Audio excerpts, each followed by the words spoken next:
True Crime Brewery contains disturbing content related to real-life crimes. Medical information is opinion based on facts of a crime and should not be interpreted as medical advice or treatment. Listener discretion is advised.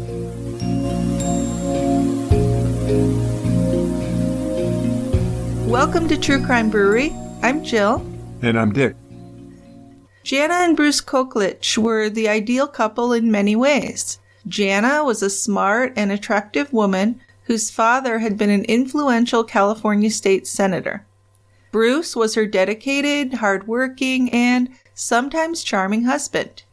Together, they ran a successful California real estate business and owned several valuable properties.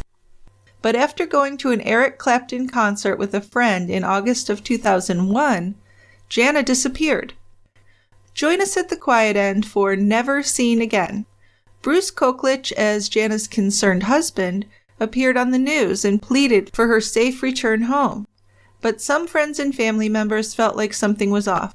Bruce's business and personal choices were scrutinized, leading some to suspect that he was involved in his wife's disappearance. But Jana had not been with Bruce on the night she disappeared.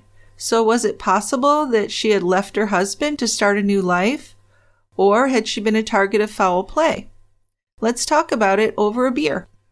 Okay, we're going to drink a beer from North Coast Brewing Company, which is in Fort Bragg, California. And we're going to drink a beer called Old Stock Ale. So this is a style of beer called an old ale. Basically, it's ale that's brewed and left to age. Well, that's kind of what I thought. I thought it's like a beer that's sitting on a shelf somewhere. It's an old beer. It's an old beer. Yeah. Well, that's a simplified explanation, but it'll do. Yeah, that's how my brain works. This is a reddish-brown colored beer. No real head to it. Has a nice aroma of dark fruit and some sweet malt. And a taste of raisin, toffee, and alcohol. It's 12% alcohol by volume, and it's a little on the boozy side. Still a pretty great beer. Boozy's good. You know how I feel about raisins put in things, though, so I'm skeptical about that. Yeah, well, it's not raisins being put into it. Well, it tastes like raisins. It's just, it has a taste. Okay. So they just kind of soaked it in raisins? No. Where's the raisin come from? It's got to come from somewhere. It's coming from the yeast and the alcohol. So no real raisins in the brewing process, you're saying? Correct. Awesome. All right, let's open it up.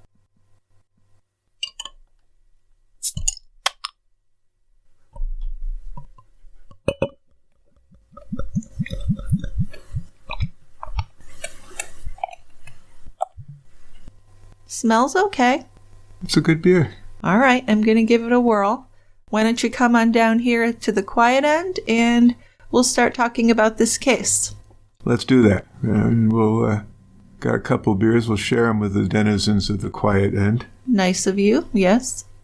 We'll go back a few years to the late 1950s. Paul Carpenter worked as an industrial psychologist for Hughes Aircraft in Southern California. He was married to his second wife, Janie, who was also a fellow psychologist at Hughes. Paul had a daughter from his first marriage named Julie. Then in 1960, Janie and Paul had their only child together, Jana Turner Carpenter. Then in 1976, Paul won a seat in the California State Senate. Yes, I guess growing up, Jana's family was pretty financially secure. As Paul made his way up the political ladder, he earned more money as a hired speaker, too.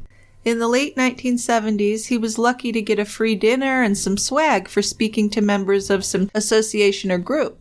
But by the mid-1980s, he was getting speaking fees of up to $1,000 per speech. Paul also received all expenses paid trips all over the country and the world, really. So it was an interesting life. But his marriage wouldn't survive it. So by 1984, Paul and Janie were separated. Jana was now the child of divorced parents. Right, a common statistic. Absolutely. So a couple years later, as Paul was running to become a member of the California Board of Equalization, this is a pretty powerful statewide agency that worked to ensure fair tax assessment practices. Now, this was a potentially lucrative position for someone like Paul, and he was very good at raising campaign contributions. But unfortunately for Paul, he became a target of a federal corruption investigation. And in this investigation, the FBI put together a fictitious business and went fishing for legislators who were susceptible to taking bribes. And Paul was one of those. Yeah, he was caught. So he was caught in this little sting type of thing. He was charged with taking money as a state senator to fix appointments to state jobs and to influence legislation. And he was also accused of mail fraud and money laundering. So Paul fled to Costa Rica for a while. And then he ended up spending 4 years in prison when he did return to California. And by this time, Jana was well into adulthood. But it was still difficult for her dealing with the fallout from her father's arrest.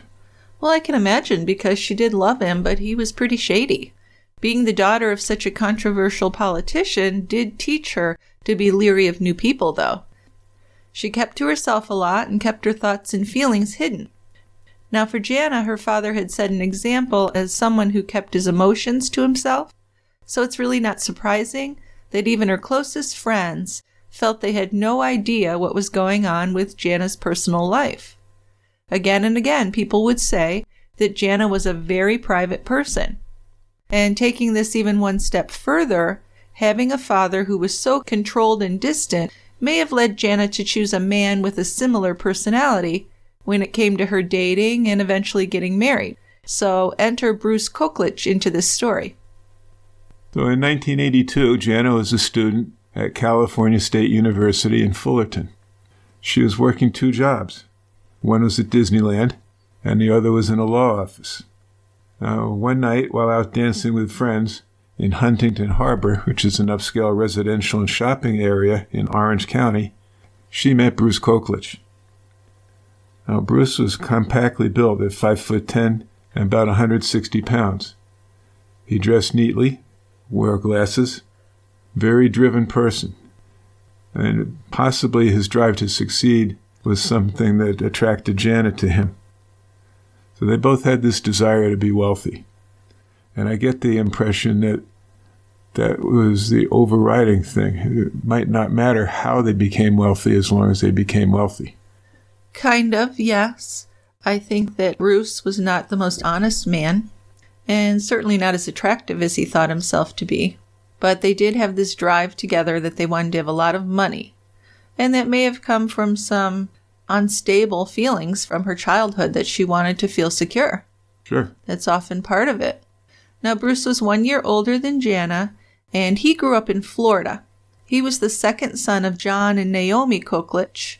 In the early 1960s, the family had moved to California, where John took a job in the aerospace industry. John eventually opened his own shop as an artisan in custom gold jewelry, and in 1964, Bruce's parents divorced too. John, though, got primary custody of Bruce and his older brother Michael, so that's unusual. And as a Marine veteran, John believed in tough love with his sons. He did make a lot of time for them, though, taking them on camping trips and vacations. The 3 really did just about everything together, according to Bruce. And Bruce was very intelligent, but he was always more focused on money and business than any scholarly pursuits. So after graduating from high school, Bruce began working in a local garage as an auto mechanic, and he bought himself a new pickup truck. And then just about a year later, he was able to buy a house in Sonora. So after remodeling the basement to use as an apartment, he moved into it and he rented out the upper floor. So this was his beginning of his career in real estate. And as negatively as I feel about some of the things Bruce did, this is kind of impressive for a man that young to have accomplished. Yeah, he did. He worked hard. So in 1982, which is the same year that he met Jana, Bruce got his real estate license. So Jana had found a young man who was brazen, confident, and capable in business. And Bruce had found a smart, beautiful woman who seemed very anxious to please him. So this looks like a good matchup. Together, they felt like they could accomplish anything. Bruce and Jana developed a shared goal, getting wealthy in the real estate business.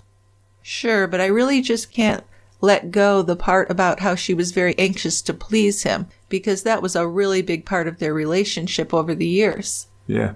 And friends noticed it. She was just always doing whatever she could for him, so it was kind of lopsided. And she would get tired of that, I think.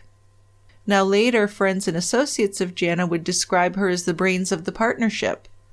But Bruce, who didn't have a college degree, was shrewd, and he was able to recognize people's vulnerabilities and probably take advantage of them.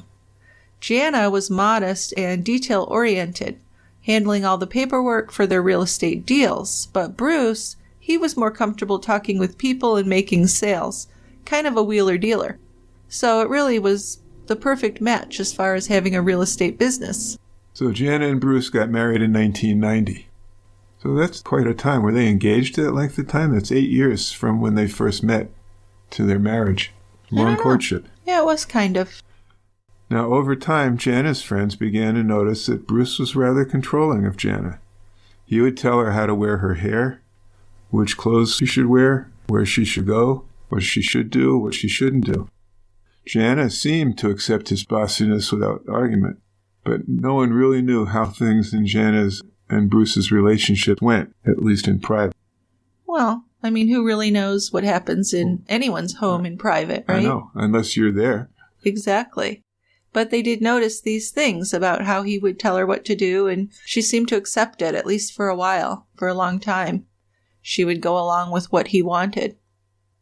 Now, Jana's friend, Nini Angelini, thought that Bruce was domineering and emotionally abusive with Jana. She encouraged Jana to be more assertive and to enjoy her life more. But no matter what the women planned together, Jana would have to check with Bruce first. Like once, Nini invited Jana and Bruce to go on a river rafting trip, and Jana was pretty interested in going until she checked with Bruce and learned that he didn't want to go. So then she told Nini that she wouldn't be able to go.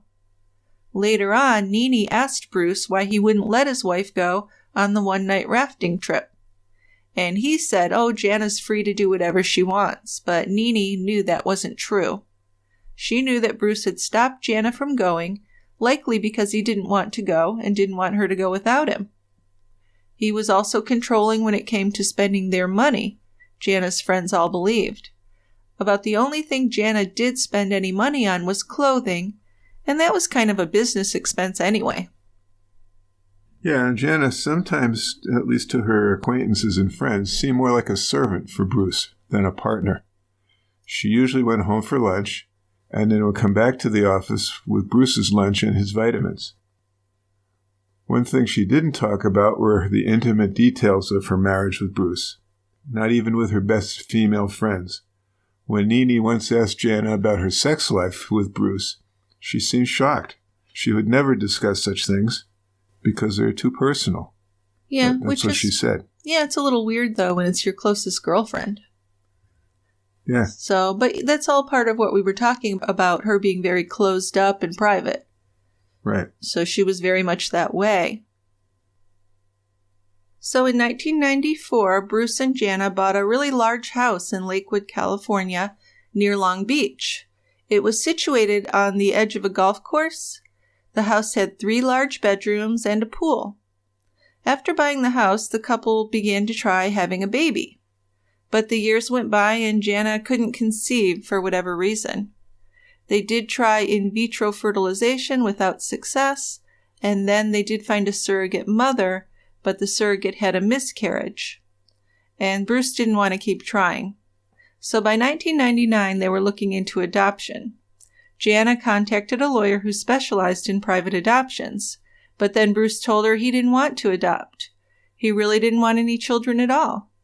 He wanted Jana to be able to work without any distractions. Jana's friends later said that that was the first time they had ever heard Jana verbalize any disappointment with Bruce. She had been really ready to pursue adoption, but he didn't want a child, and he, basically ruined it for her. And she didn't ask a lot. Well, obviously they hadn't discussed this before they got married, huh? Oh, I think they probably did, and he kind of changed his mind, it sounds like. They did do in vitro. And then he said, fuck it, I just don't want to deal with it, pretty much. Well, is it because even with in vitro, it could still be her egg and his sperm? But Right. in adoption, who knows? But why should that matter? A human's a human. Yeah. Don't get me going. I know. I was Okay. just trying to tweak you a little bit. I'm just saying that was okay with Bruce as long as it was his seed. Yeah, well, you could be absolutely right about that, yes. But by that time, Bruce was almost exclusively focused on developing this computer software business that he hoped would make tens of millions of dollars.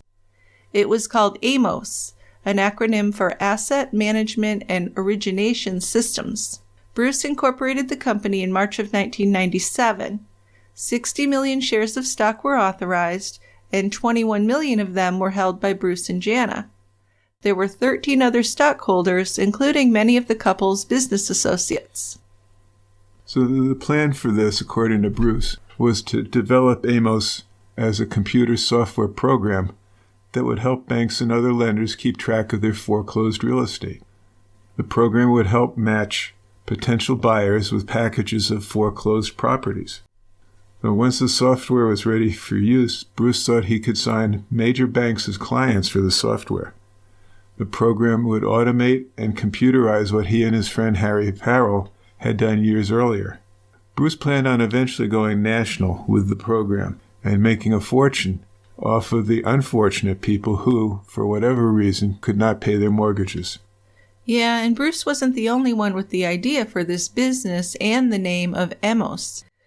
A Florida bank holding corporation took over a similar real estate management company in Connecticut, and this company was named AMOS and did basically the same things as Bruce's company did. It had taken over the assets of a failed Florida savings and loan, Berkeley Federal Savings, which had gone under in the savings and loan collapse of the late 1980s. Now, Bruce had done some business with Berkeley Federal before it went under. It was at Berkeley Federal where he first met a man named Christopher Bodison. Now, like the origin of AMOS, Chris Bodison's origins were hard to pinpoint. Based on interviews with people who knew him, Chris grew up in southeastern Los Angeles County, not far from Lakewood and Long Beach. Born in 1955, Chris was involved in computer graphics in the 1980s, but it doesn't seem that he graduated from any college or university. So over drinks in a southeast Los Angeles County nightclub in mid-2000, Bruce explained his plans for AMOS. He then invited Chris to join the effort as a program developer. So by the spring of 2001, both Bruce and Chris had some big expectations for AMOS. Once they got going nationally, they believed the program could be worth as much as $600 million. I don't know, that sounds a little crazy to me. It sounds like they're very confident of being successful. Yeah, maybe a little too confident. Right. But you got to go big. I suppose. So Bruce and Jana got about $5,000 from her father to invest in AMOS. At the same time, they were apparently doing well financially. So the couple owned real estate worth about $4.5 to $5 million, which included their Lakewood house. They had cash and investments of another $300,000, and they had almost $300,000 in available credit. So why they would have needed to borrow $5,000 from Paul Carpenter isn't clear. It did seem more like an investment for Paul than a loan to his daughter. Now, just superficially looking at this, that's what I was thinking of it, that it was an investment for Jana's father, and not that she and Bruce were needing money. Yes, it does seem that way, but it is a little odd. It's a small amount of money for such a huge project. Yeah, that's true. So it was a little bit odd, but yes, it could have been as simple as that. Because besides the real estate and the cash, Bruce and Jana had another potential source of cash, and that was 2 $1 million life insurance policies on each other. These policies would pay off, of course, only if one of them died, though. Each was the beneficiary of the other. These policies and holdings made the separate estates of Bruce and Jana, though, each worth over $3 million.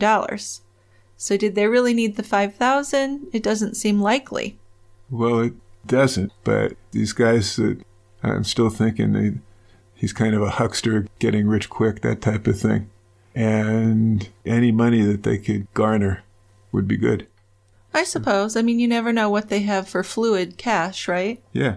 Jana's friends noticed that she seemed disappointed and angry at Bruce's decision not to adopt a child. And some believed that it was because Bruce was insistent that she keep on working, and if they had a child, it would tie them down. So most of Jana's friends believed that what Bruce really valued in his wife were her contributions to the business, because he really didn't show her much love or affection at all. And by the late 90s and into the year 2000, Bruce was completely devoted to building their business. And because the business was centered on packaging foreclosures, both Jana and Bruce often went into economically depressed and high crime areas in order to inspect properties. And for that reason, they both carried guns, matching Sig Sauer 380 semi-automatics. Jana kept hers in her car, which is a 1996 white Nissan Pathfinder SUV. The couple also kept other loaded pistols under their mattress and in other places at their home. Bruce also had a sawed-off shotgun at their Lakewood house, as well as his dead father's large antique gun collection. These folks are armed to the teeth, I tell you. Some people really are, and I don't understand it. Bruce said both he and Jana had trained in marksmanship at a local firing range, but neither of them was licensed to carry a concealed weapon. Well, Bruce also had a badge from the Long Beach Police Department that showed he was an honorary member of that agency. And he had a real deputy sheriff's badge from the LA County Sheriff's Department, which he kept in the glove compartment of his car. Now, he'd found that badge in a house he'd bought out of foreclosure, and he'd never returned it to the sheriff's department as he should have. So this was clearly illegal, but he didn't care. He would proudly show it off to friends and colleagues. He was a bit of a braggart, which I'm sure you can tell by most of the things we've learned about him so far. So far I can. Yeah. The Koklich's lives seemed pretty charmed, but in reality, happiness was elusive to Jana. By early 2001, she had begun to change. Her friend Nini believed that her encouragement had led Jana to take more control over her life. Jana began working out 3 times a week with a friend of Nini's. This is a trainer named Dean Costalis. The workouts, combined with a diet, had transformed her body and given her confidence. From the spring of 2000 to summer of 2001, Jana lost 25 pounds. She also began to take more interest in her physical appearance and had some extensive dental work done as well. Yeah, so she was looking great. Yeah, we're doing kind of a makeover here. Absolutely. Now, she did her workouts religiously in the early mornings while Bruce was still asleep or getting ready to go to work. She began taking yoga classes, she got facials and manicures, and she had her hair professionally colored and styled. So she was really looking better than ever. And the better Jana looked, the more Bruce would put her down, one of those guys. Dean Costalis did invite Bruce to participate in the workout sessions with Jana, but Bruce declined. So in June of 2001, Bruce and Jana went to Hawaii for a vacation.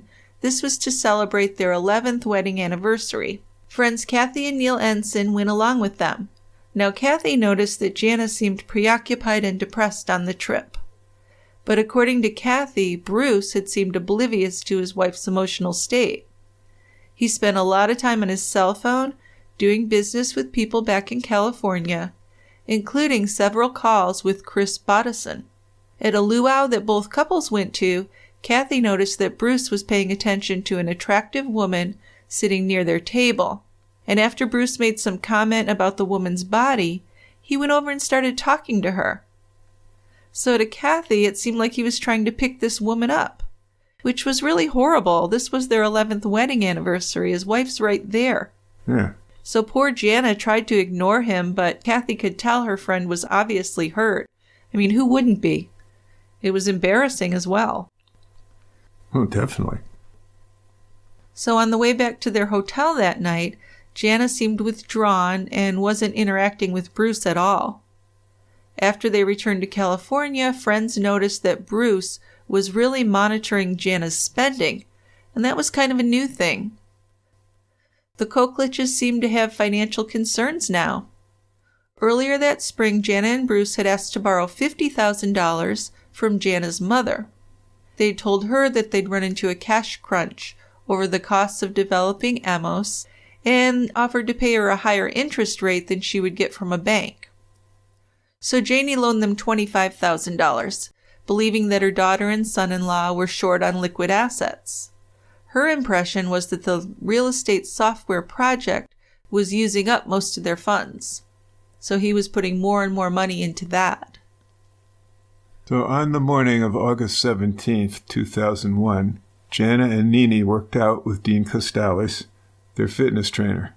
They discussed their plans to have dinner and go to a concert later on. That afternoon, Jana told her co-worker Laura Roman about her weekend plans. She planned to go to a concert both Friday night and Saturday night.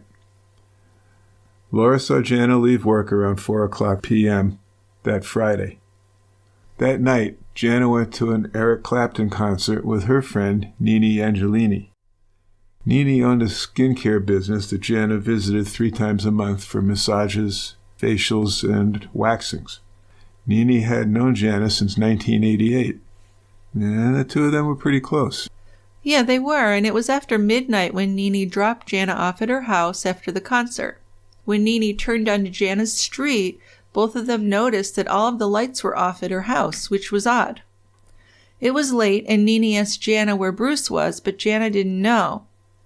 So Nini was feeling a little bit cautious for her friend. She pulled her car up to the curb and let her out. They'd had a lot of fun at the concert at the Staples Center in L.A., but both of them had a really early morning the next day.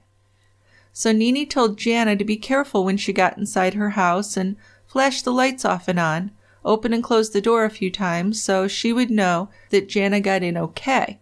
So Jana said she would do that. She hopped out of Nini's car, smiling and holding on to her t-shirt that she'd bought at the concert. And Nini watched as Jana opened the front door with her key and went inside. Then she saw the lights flash on and off 4 times. So she decided that Jana must be all right, and she pulled away and drove home, expecting to see her the next morning. Right. But after that, Jana, who's a 41-year-old multimillionaire and the wife of 42-year-old Bruce Koklich, just completely vanished. She's never been seen again, except I guess by her presumed killer. So on Saturday morning, August 18th, Jana didn't show up for her 7 a.m. workout with Constales, and she hadn't called him either to cancel. Now, she'd never, ever been late or missed a workout before. So at a few minutes after 7, Constales called Jana's house and left a message, and she never called him back. Well, Jana also had a 2 p.m. appointment with Nini that day that she missed. She didn't call to cancel that either, so Nini was worried. Jana had never missed an appointment with her before. So by 2:15 p.m., she called and left messages on Jana's cell phone and home phone. She also called Jana's office, and she followed up that by calling Bruce's cell phone and leaving a message. Jana never called her back, and Bruce didn't return any of her calls that weekend either. Jana's mother, Janie, was very close with her daughter, and they saw each other at least once a week, and they communicated by phone or sometimes by email. Jana had plans with her mother for that Sunday, August 19th, to go and see a movie. So Jana was supposed to contact her mom on Saturday the 18th with movie times. But Jana did not contact her that Saturday. On Sunday, Janie tried to reach Jana on her cell and home phones. She left messages on the home answering machine. She also called Bruce's cell phone several times and left a message for him to call her. Neither Jana nor Bruce returned her calls that Sunday. Now, according to Mrs. Carpenter, her daughter had never made plans with her and not shown up before. So this was alarming. Yeah, so we've got her exercise guy, her best friend, and her mother trying to get a hold of her, and she's not returning any of their calls. Right, and they didn't hear from Bruce all weekend either. Definitely concerning. They were concerned because it seems like this woman was very reliable. Yeah, almost to a fault. Well, I don't know how you can be reliable to a fault, but I guess. I mean, how would that be a fault? I guess not. Okay, but yeah, extremely reliable. Yes.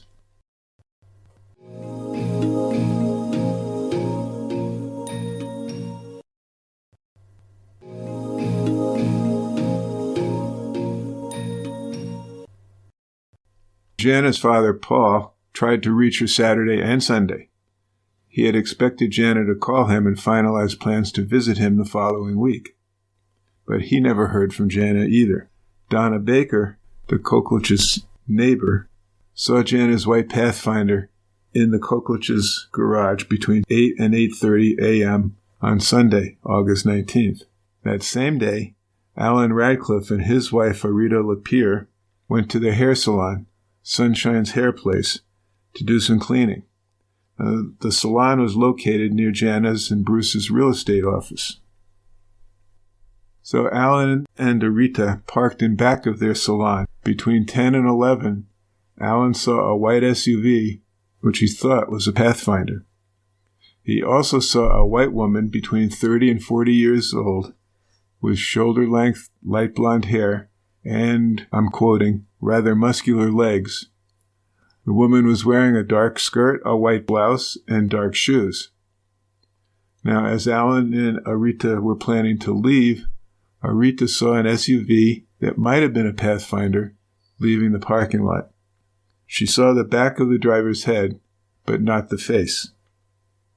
So the SUV seemed to be driven by a woman who had blonde, shoulder-length hair. And Arita knew that Jana Koklich drove a white Pathfinder. Yeah, the SUV drove away from the area where Jana worked, so Arita assumed that Jana was the driver. A couple of days later, Alan was shown a picture of Jana, but he didn't recognize her as the person he'd seen in the parking lot. Now, according to Barbara Huxhurst, an employee of the Kokliches, Alan Radcliffe had told her that he had seen Koklich on Sunday. Barbara described Jana as having shoulder-length blonde hair and muscular legs. Remember, she worked out a lot. She had seen Jana wear clothes similar to those worn by the person that Alan had described seeing in the parking lot as well. A woman named Sandy Barisi worked for an office that shared the same building with the Koklich's real estate office. And at about 9 a.m. that Sunday, August 19th, Sandy went to her office and parked her blue van in the back of the building. Now, according to her, there was no one else in the parking lot. And when she left the building around 11 a.m., there were no cars in the parking lot, and she didn't see Jana's SUV there. So a lot of confusion about Sunday. Really nothing that would be able to confirm whether Jana was there or not. No, I mean, nobody spoke with her. No. These are just sightings. Yeah, and, those people with the hair salon didn't know her. Right. So on Monday, August 20th, Jana's mother called the Koklich's house 3 times before 9:30 a.m., but she didn't leave any messages. Just before 9:30 a.m., she called the Koklich's office, but Jana wasn't there. So around that same time, Bruce called Mrs. Carpenter back and told her that Jana should have left for the office and she could reach her daughter there. That was the first time that Bruce had ever called Mrs. Carpenter to speak with her. And after her conversation with Bruce, Mrs. Carpenter did try to reach Jana at the office and was unsuccessful. She tried at home, too. No Jana. Nini Angelini described Jana as very methodical in the way she lived her life. She made her appointments months in advance and very rarely rescheduled, and she was always on time. So that Monday morning, Bruce was in the office at 7 a.m. Receptionist Laura Roman arrived at the office around 8:45, and she looked at the office's computer calendar and noticed that the entry for Jana's Saturday night concert plans had been deleted. So everyone working in the office had access to the computer calendar and could make changes, but somebody deleted the thing about the concert. Right, and Bruce was there before her.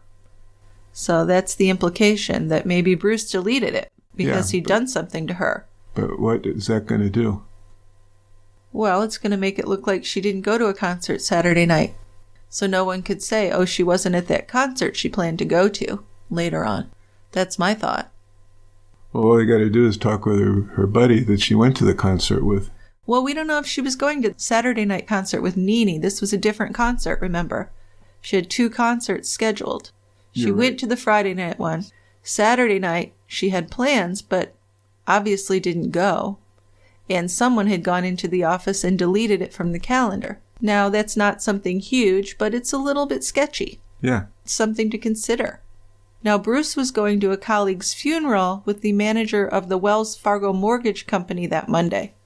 So they left the office between 9:30 and 10 a.m. Jana didn't show up for work. When Bruce returned to the office around 11:30, he asked the employees if Jana had arrived or if any of them had heard from her. Then Bruce called Jana's mom and told her that Jana was missing. He told her that they were going out to look for her, and Mrs. Carpenter asked him to let her know if he found her daughter. And then when nobody in the office had any information about Jana's whereabouts, Bruce got a little panicky. About half an hour later, Bruce left the office, saying that he was going to see if Jana was at home. Chris Badasan went with him in Bruce's car. Then at 12:30 p.m., Bruce called Jana's fitness trainer, Dean Costales, and told Costales that Jana was missing and asked if he had seen her. And he said, "No, I have not seen or heard from her." And he was worried. He was quite worried. So Bruce and Chris Badasan didn't find Jana at the house, but when they entered, the security system was on.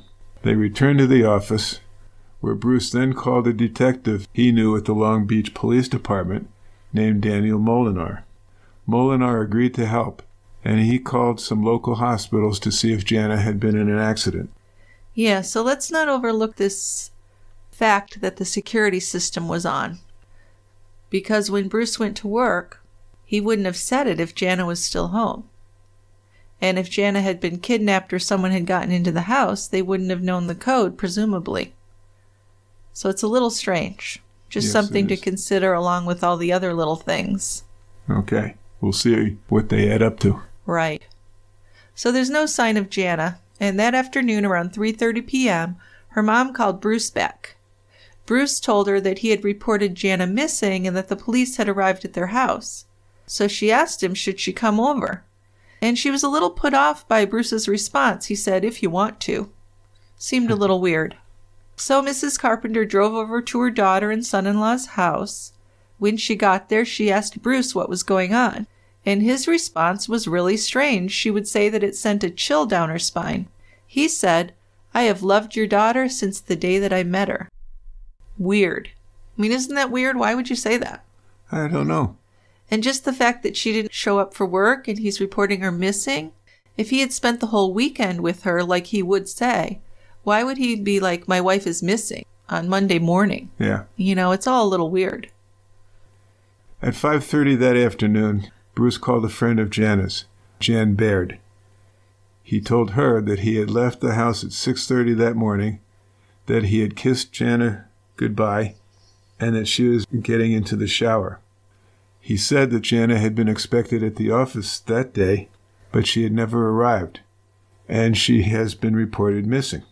Then he asked Jan if she knew where Jana was. So Jan thought that this behavior was a little odd to her. After all, Jan had only been gone for a few hours, according to his timeline. And he sounded like he was crying over the phone. And she hadn't heard from Jana either. Yeah, but he does seem to be overreacting a bit. Doesn't he? Yeah. I mean, according to what he's saying, she wasn't even missing for 12 hours. At his house, Bruce played a couple of phone messages for Jana's mother. And there was one very odd message that had been left for Jana 2 to 3 weeks back. The caller, who never identified himself, had unnerved Jana, according to Bruce. So in the message, this man says, "Hey, hiya, Jan." And he laughs and he says, "How you doing, Jana? Give me a ring back. You know who it is. Bye-bye."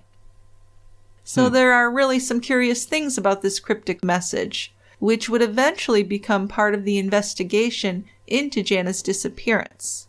Now, the first thing was that it was still on the Koklich's answering machine 2 to 3 weeks later. This was after Jana vanished, and why hadn't it been erased? Why would he have saved it? That's a good question. The fact that the message was kept on the machine would kind of support the idea that it was kept by Bruce in order to point suspicions away from him and maybe point them at this unknown caller. So this suggested premeditation if Bruce was responsible for whatever had happened to Jana. Bruce told his mother-in-law that Jana's reaction to that message had been, I don't know, the son of a bitch. But Mrs. Carpenter believed that those had to be Bruce's words. Jana very rarely cursed, and it just didn't sound like something she would ever have said. And before Jana's mom left, Bruce asked her to return the next day so that she could tell their housekeeper, Consuelo Lopez, that Jana was missing. Now, he seemed confident that Jana would not return home before the next morning. See, there's another red flag. Yeah. Why would he not expect her to be home by then?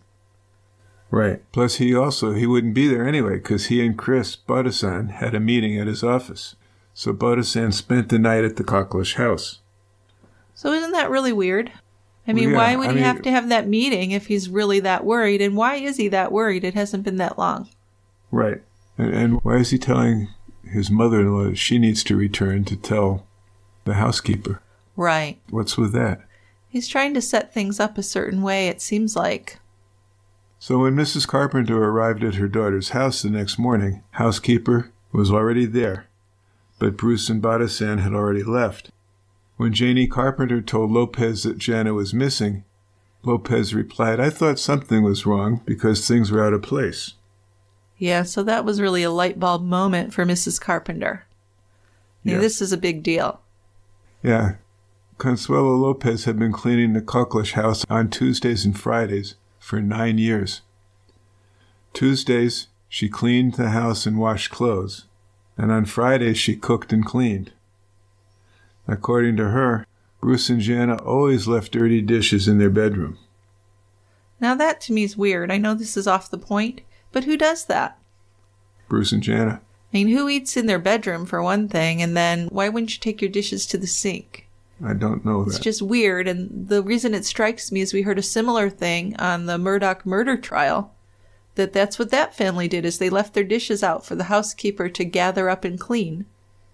I mean, if you're not going to wash your own dishes, wouldn't you at least put them in the sink or the dishwasher? Well, you would think. I don't know. I guess rich people just do things differently. It's kind of strange to me. Anyway, I know that's totally off the point, and you can go ahead. Yeah, they were generally dirty dishes in the bedroom. Right. And on Tuesdays and Fridays, she would get the dishes from the bedroom and take them to the kitchen and wash them.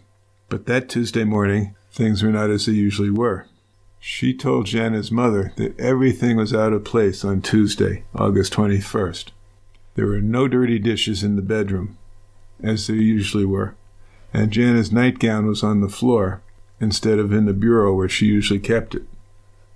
Also, Lopez had changed the bed sheets and pillowcases on their bed the Tuesday before, and on that Tuesday before Jana's disappearance, Lopez had put matching patterned sheets and pillowcases on their bed. Now, those sheets were still on the bed Friday before Jana disappeared. For the entire 9 years she had worked there, Bruce and Jana had never once changed their own sheets. But when Lopez looked in their bedroom on that Tuesday, the 21st, the matching pattern sheets were no longer on their bed. Instead, she found a single top sheet on the bed, which was too small and didn't fit the king-size bed, and the pillowcases had also been changed. So somebody's been messing with Consuelo Lopez's cleaning. Yes, and why would Bruce change the sheets on the bed? So what they did is Mrs. Carpenter and Lopez, Consuelo, searched for the matching pattern sheets and pillowcases all over the house, but they couldn't find them. Also, Jana's pillow and a bath towel were missing, and this was something that Bruce had never mentioned to anyone. So to me, that's some of the strongest evidence there is that he did something to his wife. Yeah. So that same day, about 3:30 p.m., LA County Deputy Sheriff Stephen Davis went to the Koklich house. Now Davis looked at all the doors and windows and found no sign of a forced entry. He did find 2 handguns under the mattress, a handgun in Bruce's car, and multiple guns throughout the house. The Koklich's next-door neighbor, Marguerite Ginder, called Bruce that Tuesday the 21st and asked him if Jana had returned home. Bruce told Ginder that she had seen Jana and him walking by her kitchen window on Saturday or Sunday. So he's trying to tell her what she saw. But Ginder didn't agree. She said no, she hadn't seen them at all that whole weekend. But Bruce persisted. He told her again and again that she had seen them. And when she denied seeing them, he seemed irritated and ended the conversation. Now here's another thing that reminds me of the Murdoch trial. I know I'm a little obsessed with it right now because we've been watching it, but remember he suggested to his mother's caretaker that he'd been there longer than he actually was. He'd made different suggestions to people to try and get them to go along with his story. But Ginder, she was not going to go for that. She said no, and he wasn't happy with her. Nope. He wanted her to go along with his story because he was trying to say that he had spent the weekend with his wife around the house. Yeah, he needs some confirmation of that. Yeah, but she's not going to do it for him. Nope. So Jan Baird came to the house on Tuesday also, and she would later say that Bruce appeared to be crying, but she never saw any tears. Yeah. Whenever you hear that. It's a sure thing. That's never good. You hear that all the time. Then the following day, Wednesday the 22nd, Mrs. Carpenter and Bruce held a press conference. Jana's mother would say that she never saw any tears from Bruce during the press conference. So suspicions are growing that Bruce might have had something to do with the disappearance of his wife. Mm-hmm, sure. So Bruce was wearing a T-shirt with his real estate logo on it. And he handed out his business card, which had his and Jana's photo on it. Wow. So, just you got to be always networking, right? And always be closing, right? Yeah. We're a husband and wife real estate team, Bruce told the news people. One of the leading teams in the nation, actually. He smiled then as if he was making a sale. And Bruce went over the circumstances of Jana's disappearance. The house was empty, her SUV was gone, her purse was gone, and there's no note. Yeah, so he said he and Jana's family were very concerned about her, and that they were all hoping she would be found very soon. But he didn't seem like a loving husband who was worried about his missing wife. I mean, not at all, really. And for some reason, Chris Bodison was sitting in his car there while Bruce was speaking. So why he got into his car about the same time that the police showed up at the press conference really wasn't known. But the police didn't want him to leave. Bodison was being asked to make himself available for an interview with detectives. And, over time, he would end up recording some of his conversations with Bruce and helping out with the investigation.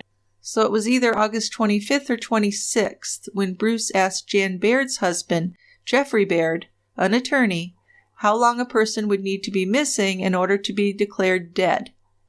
Now, as you can imagine, this raised some eyebrows. Why would you ask that? And this guy is really off his rocker in more than one way. Just not living in reality, you know? Not even close. Right. So as police began their investigation, witness Richard Vargas told them that at around midnight on Sunday, August 19th, he saw a Caucasian man sitting in a white SUV in an alley in Signal Hill. This is a city which is an enclave surrounded by the city of Long Beach. At the time, Vargas thought that the SUV looked like a Ford Explorer. Vargas said he noticed it because it was unusual to see Caucasian males in that area. He never saw the driver's face, but said that the driver was wearing a long-sleeve white dress shirt with the cuffs rolled up to the elbows. And he also said that after he passed the SUV, the driver pulled out from its parking spot. Yeah, another witness, Ruthie Silverend, saw Koklich's white Nissan Pathfinder parked in front of her house in a known high-crime area of Long Beach. Now, this happened on Monday, August 20th, between 8 and 9 a.m. The SUV's windows were down and the keys were in the ignition. A purse was sitting on the passenger seat as well. Silverand said that she looked at the car and told her sister, "Now that looks like a setup." Ruthie's... Well, yeah. I mean, it sounds like you're asking for someone to take that car. It sure does, yes. Now, Ruthie Silveran's son, 14-year-old Rayshawn Holly, woke up that Monday and turned on the TV. He was going to watch a kids' show. But when he looked out his front window, he noticed the white SUV parked at the curb. Of course, he noticed that the windows were rolled down, and he decided to go out and take a closer look. This was tempting. For someone who doesn't have a lot of money, especially a kid, they're curious. Now, after looking at the car for a few minutes, he was joined by Michael Freeman from across the street. Freeman, who was 18 years old, had seen the SUV about 20 minutes earlier when he was out on his front porch. Like Ruthie and Rayshawn, Freeman realized that the car didn't belong in that neighborhood. Now, he too wondered if it was some kind of a setup. He actually went out and walked around the block looking for any possible undercover police cars. And when he didn't see any, he went back inside his apartment and watched through the front window. He then saw Rayshawn, known as Ray Ray, looking at the SUV, so he decided to go out and join him. Ray Ray and Freeman noticed the keys in the ignition of the SUV, and it really looked too good to be true. Maybe some kind of entrapment set up by the police. It was definitely ready for the taking. A car with the keys in the ignition, windows rolled down, and an expensive leather purse on the seat. So they guessed that all they had to do was reach inside and the police would come swarming them. So they were probably watching them look over the car, they thought. But Michael Freeman, having already checked the neighborhood for police, decided that it was worth the risk. So he reached into the car and grabbed the purse. Nothing happened. No police came running out. So he and Ray Ray went across the street, went inside Freeman's apartment, shut the door, and then looked inside the purse. Freeman found $105 in cash in the wallet, along with a cell phone, a checkbook, credit cards, and a woman's driver's license. Freeman split the cash with Ray Ray and gave him the cell phone. Then they left the apartment with the purse, walked a short distance down the block, where Freeman threw the purse up onto the roof of an apartment building. Freeman did remember the name on the credit cards and the driver's license, and it was Jana Carpenter Koklich. Well, well. My. Then about 4:30 p.m. that same day, the young men saw an Asian or Mexican man drive the car away. Then on August 27th, which is 10 days after Jana had disappeared, her Nissan Pathfinder was found inside of a garage near the Signal Hill Alley where witness Richard Vargas had seen it. That was back on Sunday the 19th. The Los Angeles County Sheriff's Department arrived at the scene and inspected the vehicle. They found a bloodstain in the rear cargo area, and DNA analysis would confirm that the blood was Jana's. So Ruthie Silverand saw stories on the news about Jana's disappearance, and she realized that that white SUV that had been parked in front of her house had belonged to the missing woman, Jana Koklich. So she questioned her son, Rayshawn, and learned that his new cell phone had been taken from Jana's purse. So Ruthie took her son and the cell phone to their local pastor for advice, and he contacted the police for them. So she was worried. She didn't want her son to get into trouble, especially in the connection of a missing person. Yeah, right. So on August 29th, the Sheriff's Department and the Fire Department retrieved Jana's purse from that apartment building roof where Michael Freeman had thrown it.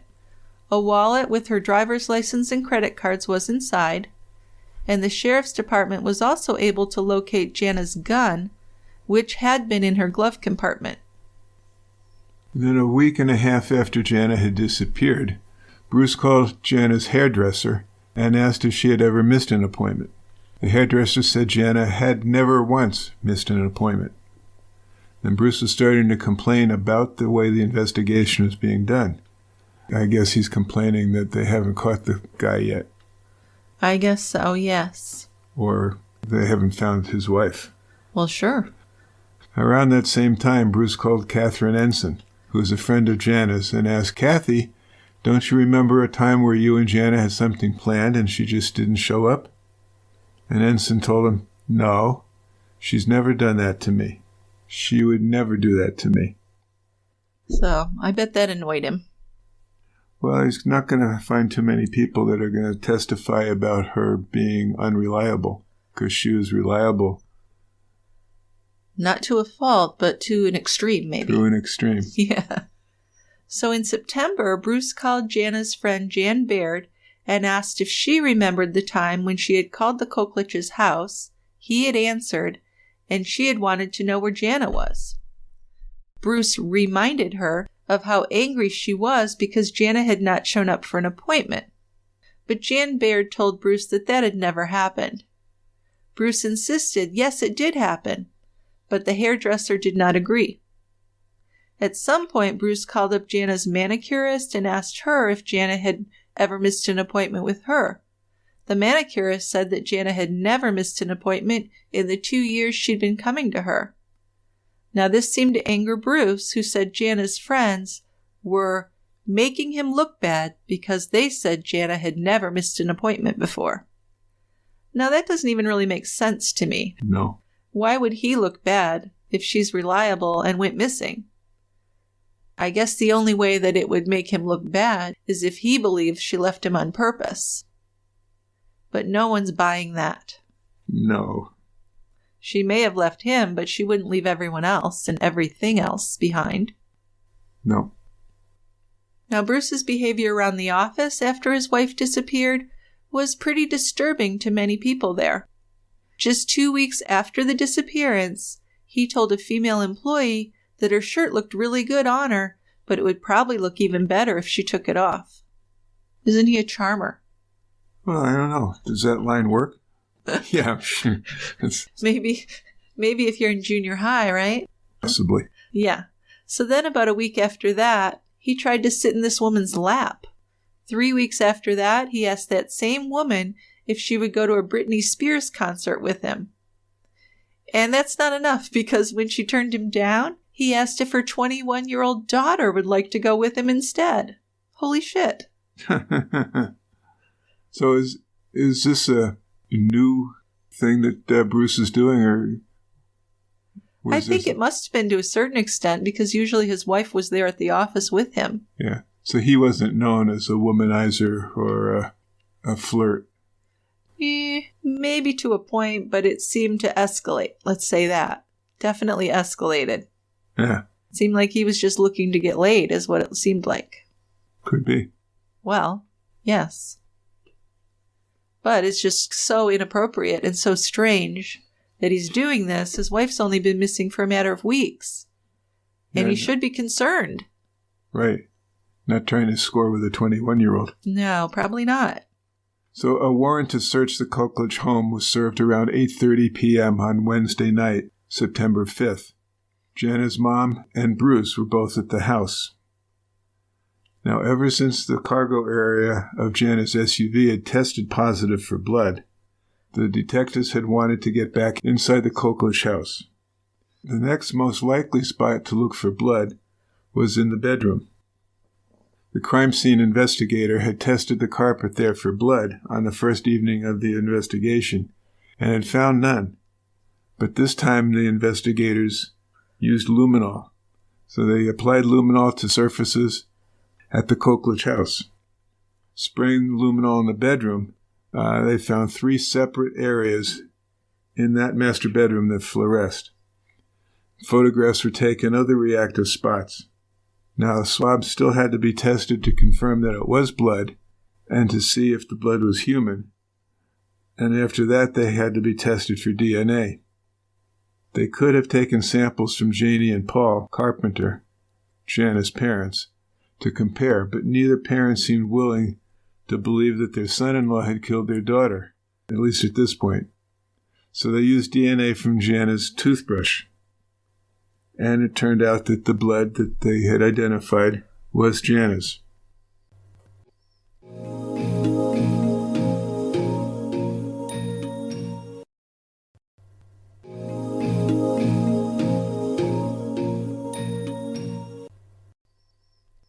So on the weekend of September 7th, 2001, Bruce drove to Sonora, California to visit his stepbrother and his stepbrother's 18-year-old daughter, Jennifer. So Jennifer's Bruce's niece, right? That's true. That's how it worked. It's the daughter of his brother? Yes. Yeah, that's a niece. So while at his stepbrother's house, Bruce offered to let Jennifer come and stay at his house. Now he said he needed someone to take care of him and that she could go to school there. He also offered to buy her a car. So because Jennifer and her father weren't getting along great at the time, she agreed. But Bruce told her not to tell anyone that she was going to live with him. So he returned to pick her up outside of a church about 10 days later. And Jennifer didn't tell her father that she was going to live with Bruce. She told him she was moving to Stockton with a girlfriend. So it was September 18th when Bruce drove Jennifer back to his house with him. On the drive, he began to pressure her to have sex with him. Now basically, he told her that the reason he had brought her back home was to have a sexual relationship with him. And to make things worse, when they got to the house, Bruce showed Jennifer Jana's things and said that she could have them. Now this included clothing, bathing suits, and even underwear and bras. Jennifer told him she didn't feel comfortable wearing Jana's clothes. Seems reasonable. Yes. And then when Jennifer wanted to shower, Bruce told her to shower in the master bath. He told her that the sliding door didn't work, so she'd have to leave the door open. That's subtle. She asked to use the guest bathroom instead, but Bruce said she couldn't shower there. I don't know what the reasoning was, but it was the master bath or nothing. Seemed to be, yes. And by then, though, Jennifer already had a really bad feeling. By this time, Jennifer already had a really bad feeling about being alone with her Uncle Bruce. Oh, gross. After her shower, she put on clothing that covered her body. Then Bruce asked her to play pool. Bruce had on black spandex shorts and a crop netted top. Ooh. Is he going to some nightclub or something? I don't know. I guess he thought he was sexy. Black spandex shorts and a crop netted top? Yeah, I don't know if he had the body to pull that off either. I'd have to see that in person. And then he asked Jennifer, "Am I going to get some?" Yikes. Jennifer was pretty uncomfortable. She tried telling him that she is pregnant, just in an attempt to get him to leave her alone. Bruce just said, "Okay, then I guess I don't have to worry about getting you pregnant." God, isn't he nice? Well, that night, Jennifer agreed to watch TV with her uncle on his bed. She expected to go and sleep in the guest room after, but he kept asking her to sleep with him because he was lonely. So she ended up agreeing as long as he promised not to touch her. And Jennifer would say that she slept facing away from him that night and cried. She said he put his arm on her waist a few times, but she pushed it off of her. The next day, Bruce took Jennifer to Walmart where he bought a pregnancy test. And back at the house, he had her take the test. It was negative, so Bruce told her, "Oh, good, now you can have my baby." Yeah. Now that night, he took her to a hockey game and bought her some beer. The next morning, Bruce took Jennifer to look at some properties to show her what he did for work. It's kind of like take your daughter to work day, but in this case, it's take your niece who you want to have sex with to work day. Yeah. Now afterward, he took her to lunch at a Fuddruckers restaurant across the street from the sheriff's department. He laughed and told her that they were looking all over for him, and he was right across the street. Now he had a gun in his coat pocket, which made Jennifer especially nervous, and after lunch, he dropped her off at a shopping mall. He had her pick out some outfits there, and he paid for them. Later that night, Bruce took Jennifer to a concert. Then they went to a Walmart again. Jennifer bought herself some nail polish and tampons. When they got back to the house, she saw that Bruce had bought a box of condoms. So the two argued about his pressuring her to have sex that next day. She told him that it was inappropriate because she was his niece and he was married to Jana. Sounds reasonable. But he just laughed and told her that they weren't related by blood because she was his stepbrother's daughter. Then Bruce went to the office and Jennifer stayed at the house. So she was lying out by the pool and she drank quite a bit of alcohol and ended up passing out in a lounge chair. When she woke up, she was lying face down on Bruce's bed. The bottom of her two-piece bathing suit was pulled over and wedged into the side of her groin, and she had no memory of coming into the house from the pool. Jennifer's genital area felt like something had happened, she said. So when she got up and walked to the bathroom, she saw Bruce. He was straddling the bed in his boxer shorts, and he had an erection. In the bathroom, Jennifer saw that her tampon had been removed. Now it had been in when she was at the pool. And when she confronted her Uncle Bruce, he told her that he had been rubbing and touching her. So the two argued again, and Jennifer said she wanted to go home. She didn't willingly have any sexual contact with him. And then on September 22nd, he drove her back to her house. But a few days after returning home, Jennifer went to a crisis center for women, and she reported what had happened to her. On September 25th, the LA County Sheriff's Department received a report from the Sonora PD about Jennifer. The next day, a detective brought Jennifer back to LA, where Jennifer was examined to determine if she had been sexually assaulted. There were signs of an assault, and Bruce was investigated.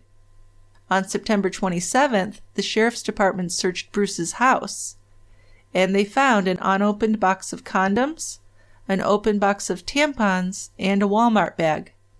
They also found a pregnancy test kit in the bathroom trash. So he's in trouble for this. You think? He should be, yes. So Bruce retained Henry Salcido, who was an expensive criminal defense attorney in Long Beach.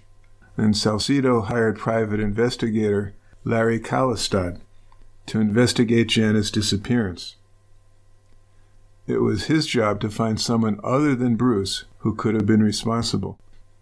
So Kalistad began with Rita Lapierre and her husband Alan Radcliffe, who both thought they'd seen Jana on Sunday morning, August 19th. Rita and Alan told Kalistad the same story they told everyone else.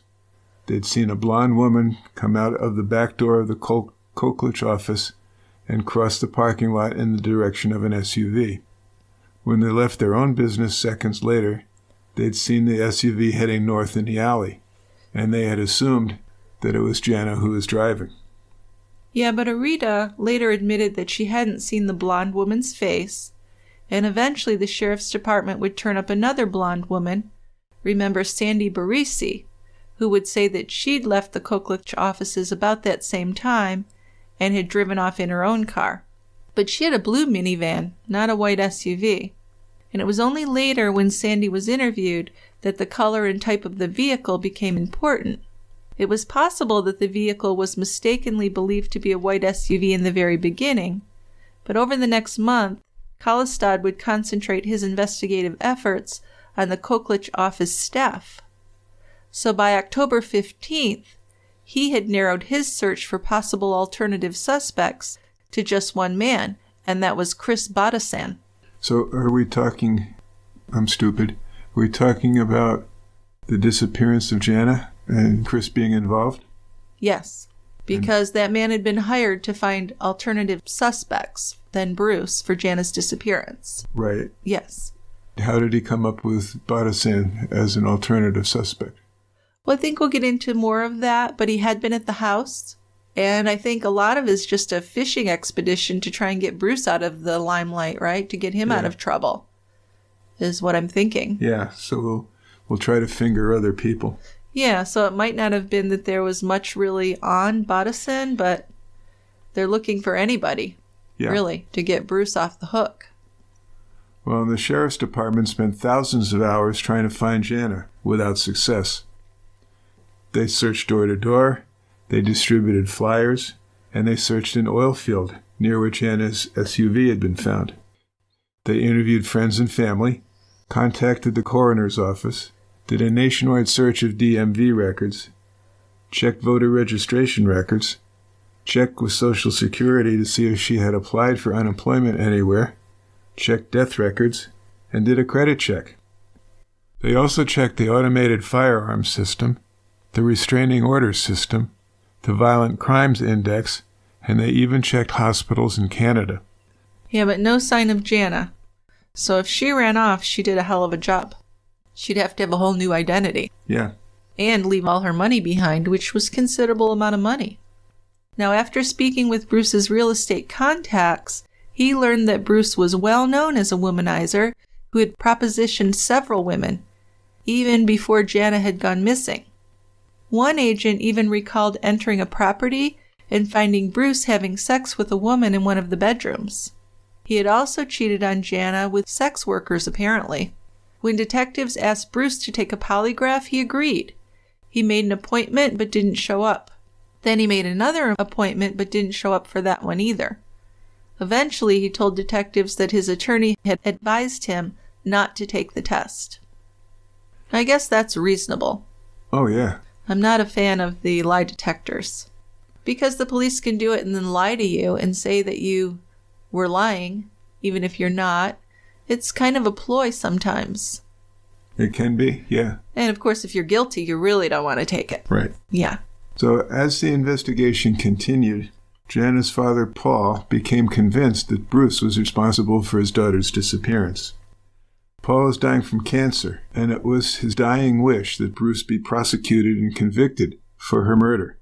Detectives were convinced of Bruce's guilt, but without a body, it would be a difficult case. And when the state finally had enough evidence to put Bruce on trial, Paul Carpenter had deceased. 18 months after Jana's disappearance, Bruce Koklich went on trial for the first-degree murder of his wife. Now, everything about Jana's habits and behavior were inconsistent with the stories that Bruce had told police. Now, there was the housekeeper in the sheets, the SUV being found the way it was with the windows down, and the fact that Jana had missed appointments and failed to contact any of her friends and family. And then, of course, there was Bruce's behavior, both before and after her disappearance. So after the trial and 7 days of jury deliberation, the jury was hung. It was 7 people for guilty and 5 people for not guilty. By this time, Jana's mother was convinced that Bruce had killed her daughter. Both she and the state wanted to move forward with a retrial of Bruce. So 6 months later, Bruce was tried on a second-degree murder charge. He again pleaded not guilty. The DA said in her opening statement that Bruce killed Jana and disposed of her body. DA said that Jana was never seen again after being dropped off at home by her friend Nini following the Eric Clapton concert. The prosecution's theory was that Bruce was home waiting for her, and a fight ensued. From the blood found in the bedroom, it was clear that there had been an altercation. Since there had not been a large amount of blood, investigators believed that Jana had been strangled or suffocated. Then Bruce used the bed sheets to carry her body out to her car. They believed that he likely had hidden her body at a construction site because Bruce was familiar with several properties under construction. Then he planted her car in a high-crime neighborhood, hoping it would be stolen, and likely trying to frame her disappearance on someone in that underprivileged neighborhood. Yeah, now his niece, Jennifer, testified that Bruce had told her that a friend had allowed him to use a beachfront condominium in my time of grieving, was his quote. And then he had laughed and said, like I'm really grieving. So Jennifer thought he was just making a joke out of the whole thing. She further testified that when a woman at a public event asked him where she knew him from, Bruce responded that she probably had seen him on the news because his wife was missing. He had then put his head down as if he was crying, but his crying didn't look real to Jennifer. Then after that woman left, Bruce no longer appeared to be upset at all, and he went back to being Jennifer's buddy. In Bruce's defense, evidence was presented that pointed to Chris Badasan as Jana's killer. After police had searched the Koklich house, Badasan had asked for permission from the detectives to take a down pillow that he had brought with him to the house. The prosecution put Badasan on the witness stand. They wanted to show that Bruce had been such a fanatic about work that he frequently called Chris on weekends. But he hadn't made a single call to Chris on the weekend of August 18th, 19th, which, as we know, is when Jana disappeared. Right, and he had claimed to spend the weekend with her at the house. They also wanted to show that the Kokliches had been short of money during the summer because Amos had been consuming their resources. But mostly, the district attorney wanted to show that Bruce's behavior from August 20 onward was not what was expected from a loving husband whose wife had just gone missing. Well, that's an understatement, I would say. We could. Now, Chris Bodison testified about Bruce's actions when they'd gone back to the house to look for Jana that Monday, and again that evening when everyone had gathered at his house. After Bodison had established these points on direct examination, it was the defense's turn with him, and they wanted to show that he had just as much of a motive to get rid of Jana as Bruce did, maybe even more so. Now, 1 week before Jana disappeared, she and Bodison had driven to Las Vegas to promote Emos. Then, after Jana was missing, Bodison had gone into the Koklich house and got permission from a detective to remove his down pillow that he had left there when he spent the night there on Sunday, August 19th. So to me, this is hardly anything. It really doesn't say anything about it. I don't see him as a valid suspect. It's not making me change my mind. No. Now, Bodison had actually recorded conversations with Bruce for the detective's investigation, so he'd been cooperating with police. And every chance he got, Bodison had had something negative to say about Bruce. The defense used leading questions on cross-examination to make Bodison look dishonest and untrustworthy, and they began by establishing that Bodison had had a financial interest in Emos. Bodison had owned 11% of stock, and he had been listed to complete the project if Bruce and Jana became incapacitated. So, if Bodison was able to set up Bruce for killing his wife, he would have control of the company. Yeah. It's a long shot. It is. Yeah. And the defense also argued that there was insufficient evidence to support the charge against Bruce for second-degree murder, because there was no evidence of motive, no physical evidence, and no body. But evidence did establish that Jana was killed sometime after Nini Angelini dropped her off at home that Friday night, and before she was scheduled to work out the next morning. Testimony from Jana's mother, friends, business associates, and service providers showed that Jana had been methodical, punctual, and dependable. She had always been easy to reach, and she always returned phone calls. Right, and further, Bruce had spoken to many of Jana's contacts and tried to convince them that Jana had not always been reliable in the past. And when they wouldn't go along with what he was saying, Bruce would become angry with them. There'd been no evidence of a break-in at the Koklich's house, or evidence that she'd been abducted from her home. And the circumstances under which her SUV had been found did not suggest that she had been the victim of a carjacking either. It's just very unlikely that a carjacker would take a car, kill the driver, then dispose of the body elsewhere, then return and leave the keys in the ignition and her purse in the front seat with the windows rolled down. Now, additionally, her blood had been found in the back of her car, which suggested a violent reason for her disappearance. And then there's additional evidence that included the sheets and pillow that were missing from the Koklich's bed, the missing towel, and the fact that Bruce never mentioned these things to the police. Now, to me, that's the strongest evidence that he did something to her. Bruce attempted to have sex with other women, including his niece, shortly after his wife's disappearance, and these actions certainly didn't help him. His behavior was inconsistent with the way a reasonable person would expect a husband to behave when his wife was missing. And he was also behaving as if he knew that Jana was not going to be returning. Yeah, that's super suspicious to me. Like when he told his mother-in-law to come to the house the next morning to talk to the housekeeper. Yeah. Why would he assume his wife wouldn't be back? Right. What if she shows up in the middle of the night? Right. Exactly. Honey, I'm home. Exactly. So he knew she wasn't alive. Yep. So the defense's argument that Bodison had killed Jana really failed. The theory was decidedly implausible, speculative, and even insubstantial. Motives for Bruce being his wife's killer included her $1 million life insurance payout. And remember, Bruce had asked an attorney friend how long someone had to be missing in order to be declared dead. So that would make sense if he wanted to collect on that insurance policy. And other motives were his desire to be free of his wife and to be free to have sex with other women. That seemed like something he wanted. And so after summarizing the case against Bruce, the defense tried to turn it around to fit Chris Badasan.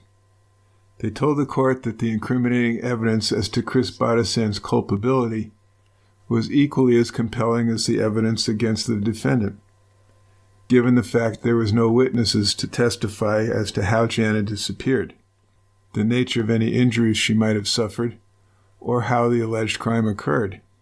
The defense said that there was circumstantial evidence linking the third person, Badasan, to the crime. Circumstantial evidence included the fact that Badasan had a substantial financial motive to remove Jana and Bruce from participating in Amos. And while Bruce was in custody, Badasan had removed the computer that housed the Amos software from the office without anyone's permission. He had also removed a pillow from the Koklich residence after he stayed there.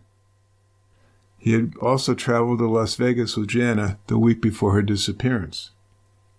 Badasan acted in control of the investigation after Jana's disappearance, and he told co-workers he was in charge.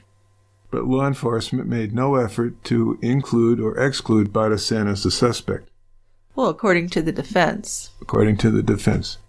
No one, according to the defense, ever checked Badasan's apartment for evidence relating to Jana's disappearance. No one ever obtained a DNA sample from Badasan. So, from their way of thinking, there's as much circumstantial evidence against Badasan as there was against Bruce.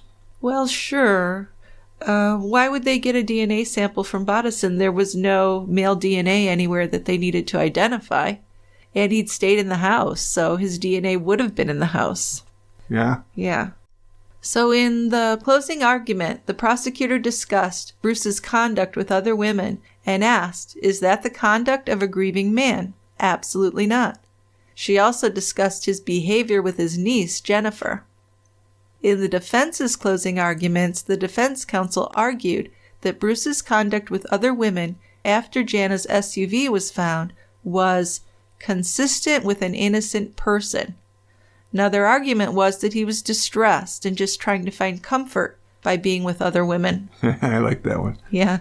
Now, the defense argued that there was no credible evidence of problems in the marriage around the period of time when Jana went missing. There was no evidence that Bruce had any outside love interests either. The defense also argued that the evidence showed that the couple had a close and loving relationship. They said that Jana spoke to the jury through her calendar entries. Now, these entries showed that she and the defendant took bike rides and walks together. The walks, the defense told the jury, were about being alone together and sharing. The walks said much about the Koklich's relationship and showed that they were a loving couple and that the defendant had no reason to kill his wife.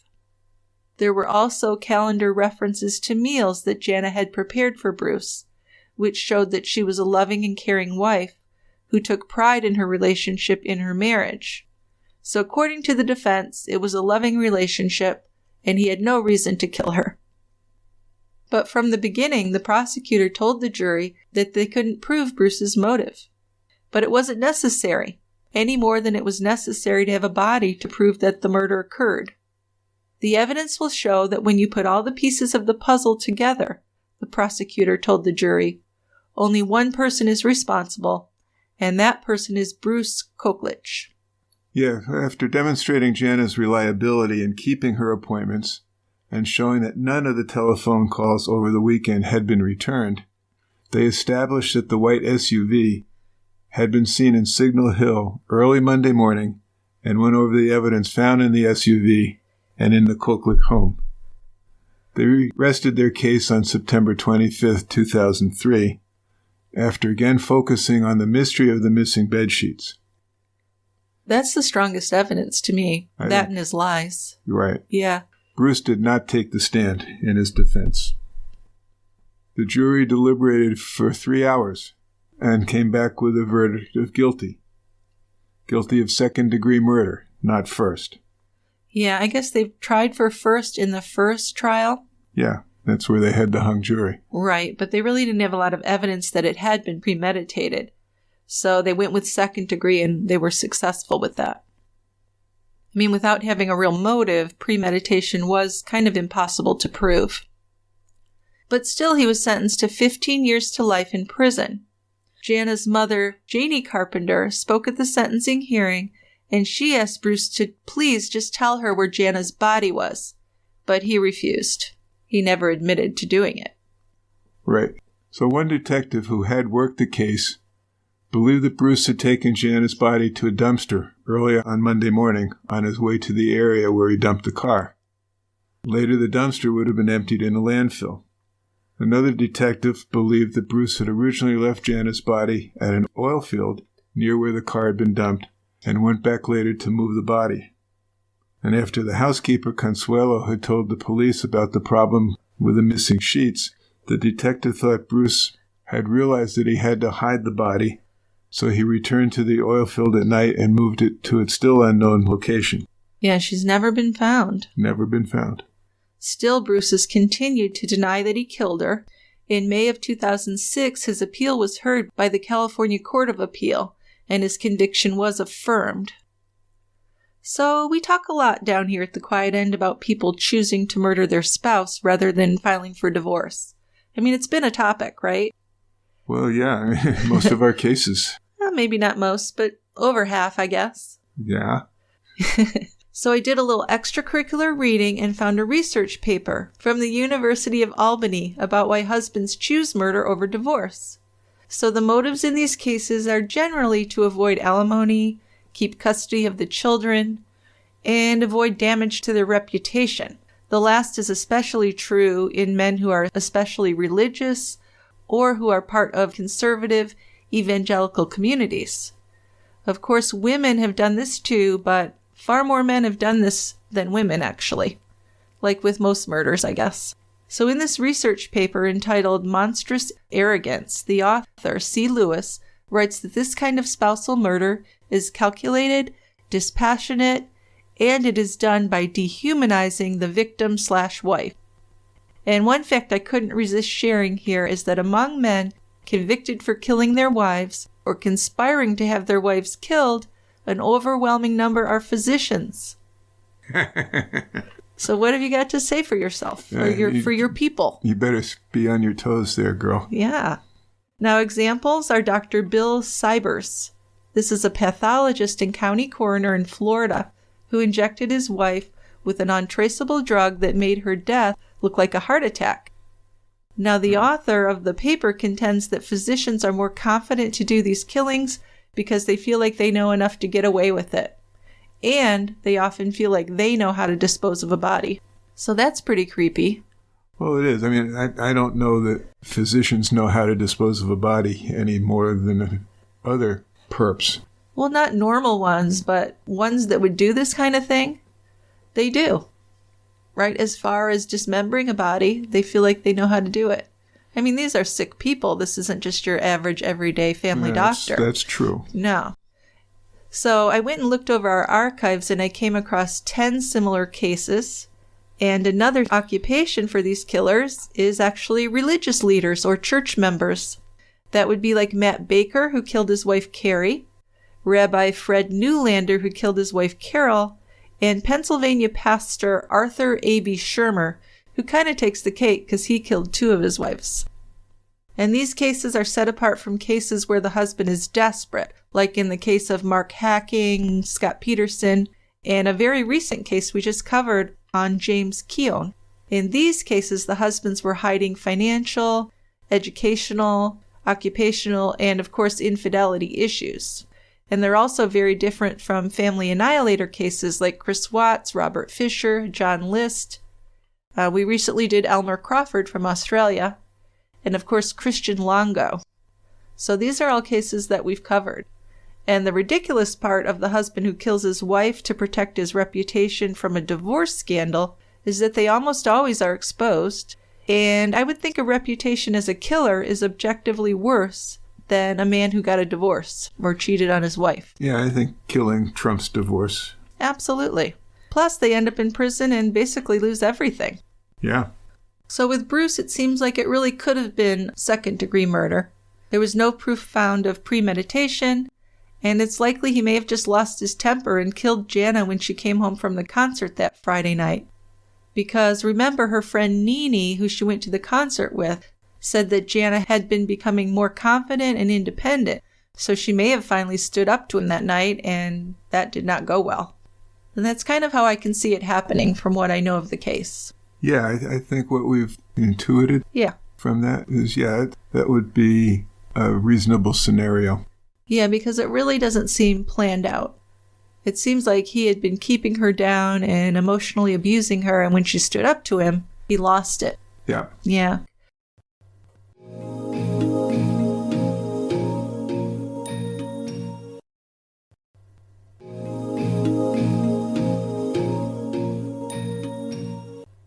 Okay, so before we go on to feedback, I'd just like to remind everyone that you can send us an email to truecrimebrewery@tiegrabber.com. Or, of course, we always love to get a voicemail, and you can do that by recording it on your phone or computer. Just click on the link in our show notes or go to our website, tiegrabber.com. And you can help out the show if you would leave us a 5-star review on Apple Podcasts or wherever you listen. We always appreciate that because it really helps new listeners find our show. Now, we do have an option, I'll remind you, for our listeners to get ad-free versions of our episodes and get some extra members-only bonus episodes. And if you're interested in that, you can subscribe at tiegrabber.com/subscribe or on Patreon at patreon.com/tiegrabber. In whatever way you support us, whether it's just listening or subscribing or leaving us a review or giving us your feedback, we absolutely appreciate our listeners and thank you for spending your time at the quiet end here with us.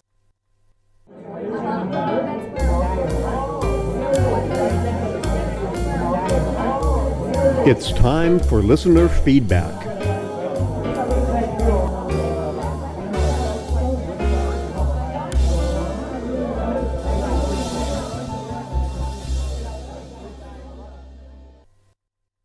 So I got you some feedback, because I know you like to do that stuff. I do. We have a few voicemails to play today. Yay, thank you. So, yeah, and I noticed because you were just talking about leaving voicemails, so you got a couple more new ones to listen to. Yeah, I know. They've been coming in, so thank you guys. We really like them. So we're liking it. Yes. So Rebecca will go first. She has a case suggestion. Okay, let's hear it. Hi, Jill and Dick. My name's Rebecca. I'm a long-time listener. I think I've almost finished listening to every podcast. I'm a huge fan of the cases you all pick and the detail you all put into the backstory. It just, it makes it so interesting and compelling to listen to the story. I wanted to make a case suggestion for Taylor Parker. It's the recent fetal abduction that happened during COVID, and I would love to hear you all cover it. I mean, it's just such a detailed case, and it just has so much to it that led up to it. It kind of reminded me of the Jill Cahill case in a way where there were so many people who were on alert about this person, but nothing ended up happening, and then ultimately this horrendous crime ended up taking place. Yeah, I would love to hear you all cover it, and I hope you have a great day. Thank you. Well, thanks, Rebecca. Always good to hear from you.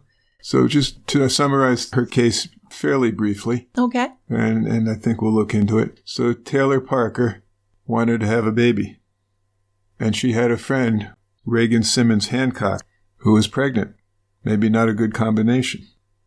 Well, I think in most cases it would be fine, right? Most people would just be happy for their friend.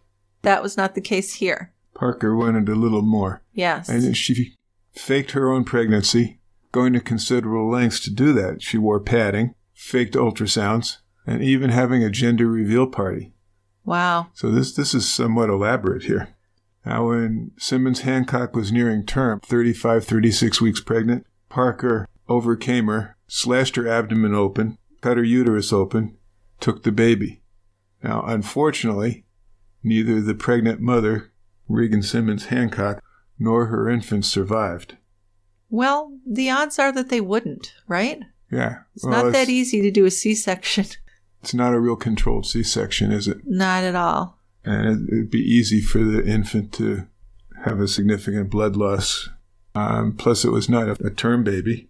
Right. I mean, there's a host of problems that can go on. Yeah, there's really nothing good about it, of course. So Parker was tried, convicted, and she's been sentenced to death. Wow. Okay. What state was this in? Must have been Florida or Texas? I think Texas. I'm not 100% sure. Yeah. I mean, normally these women that do something like that, we did do one episode on several women who'd done that, I think. And that's the only time we'd address this. Yeah. But I think the women that do it obviously have some mental condition. And many times they have a man in their life who's going to leave them. Yeah. And they fake the pregnancy to keep the man. Right. Which is really horrible. But yeah, absolutely, we will look into that. That's fascinating. Okay. So thanks, Rebecca. And then we have Elise, and she has some comments on an episode we had done not that long ago. Okay, let's hear it. Hello, True Crime Brewery. I'm calling because I just heard your episode on Israel Keys, and I wanted to tell you of 2 resources around this monster. If you're interested, one book that came out, I think, since your podcast is American Predator by Maureen Callahan. She is a good writer, and the book is really compelling. And the other thing is a podcast called True Crime Bullshit, which is almost exclusively dedicated to Israel Keys. It's a very, very long series, long form, manically researched podcast on the subject. So thanks for doing the good work, and I really like your podcast. Thank you. My name is Elise. Thanks, Elise. So I think Israel Keys is one of the most terrifying people we've ever spoken of. Yeah, he is really scary. So scary. To read about things he's done. So random and so horrible. Yeah, that's a case, of course, I'll never forget. And anything else to say about that? No, I didn't know about this other podcast, so I think it'd be worth at least taking a little listen to and see what's going on. Yes, maybe. It's just after we've covered a case, sometimes it's hard to devote time to something we've already covered when there's so many things we still have to cover, right? Right. But it might be worth looking a little bit. It might be. It'd just be for my own interest. Yeah, that would just be for fun, for lack of a better word.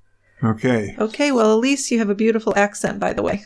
And thank you for calling in and leaving us a voicemail. Please do it again sometime. We'd love it. Yes, we would. And I have one more voicemail. This is a joint effort. Rebecca is back, and she brought her husband, I think, Aaron. So they're going to give us a case suggestion. Okay, that sounds fun. Let's hear it. Hi, Dick and Jill. We're huge fans. And we have a case suggestion. We were watching the Todd Mullis case, and it's like the biggest head scratcher, and we were just trying to figure out why you all haven't covered it yet. We would love to see your take on it and get more details. Dick and Joe, we listen to your podcast every night before we go to bed. 5 stars, best podcast out there. But we wanted to talk to you about Todd Mullis, who was convicted of impaling his wife with a corn rake in 2018 in Earlville, Iowa. Now, I don't know if you've seen or heard of this case before, but there is so much doubt and not enough evidence, but so much motive and so much tension. This is one of the most interesting cases that we can think of, and we'd love for you guys to dig into it, and we'd love to hear your take. Yeah, absolutely. We scrutinize so much, and we still can't come to a conclusion on this one. So yes, we'd love to hear it. Thank you, Jill and Dick. Have a great day. Well, thanks, Becca and Aaron. You just couldn't be much cuter, could they? I was thinking that. Yeah, they're pretty adorable. Actually, I don't think I've heard of this, and it is a husband killing his wife, so yeah. How did we miss it? I hadn't heard of this. No. And it's not that long ago. It's like 5 years ago. Right. Apparently, she'd been having an affair, and he killed her by impaling her with a pitchfork. Now, he was convicted of murder and sentenced to life in prison without parole. Right. So knowing nothing about it, I have to wonder, how else would she get impaled with a pitchfork if he didn't do it? That's my one question. Right. But I know nothing about it. I guess the only way would be to have the pitchfork standing up and she falls on it. Yeah. Yeah. Okay. Well, we don't know. We're going to look into it. We'll look into it, Becca and Aaron. Thank you. But yeah, thanks, you guys. You're super cute, and we appreciate you listening to us. And we appreciate everyone listening to us. don't we? We absolutely do. So thank you everyone for being here at the Quiet End, and we'll see you next time. We've got a couple seats down here with your names on it. Come on down. Yep, we'll even buy the beer. We will. Okay, bye-bye. Bye, guys.